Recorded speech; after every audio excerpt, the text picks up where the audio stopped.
మరి భారతదేశ అభివృద్ధిలో తెలంగాణ భాగస్వామ్యం లేదా? ఎందుకు తెలంగాణ పట్ల బీజేపీకి ఇంత కక్ష అని నేను అడుగుతా ఉన్నా.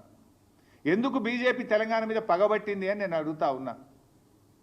ఇవాళ మీరు పోలవరం జాతీయ ప్రాజెక్ట్ ఇచ్చారు ఆంధ్రప్రదేశ్కు, సంతోషం, వి వెల్కమ్, మాకేం జలసీ లేదు. మాకెందుకు జాతీయ ప్రాజెక్ట్ ఇవ్వరు? మా పాలమూరు ఎత్తిపోతల పథకానికి ఎందుకు ఇవ్వరు?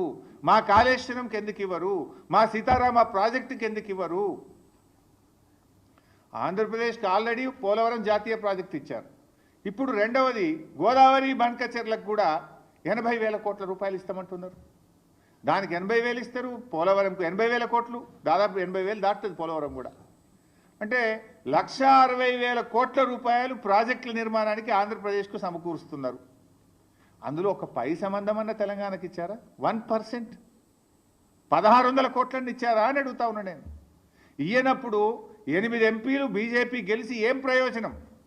2 కేంద్ర మంత్రులు ఈ రాష్ట్రం నుంచి ఉండి ఏం ప్రయోజనం? మీరున్నది పదవులు అనుభవించడానికా, ప్రజలకు సేవ చేయడానికా? ఈ రాష్ట్ర హక్కులు కాపాడడానికా? ఈ రాష్ట్ర హక్కులు హరిస్తుంటే కళ్ళు మూసుకొని కూర్చోవడానికి ఉన్నారా అని చెప్పి నేను అడుగుతా ఉన్నా.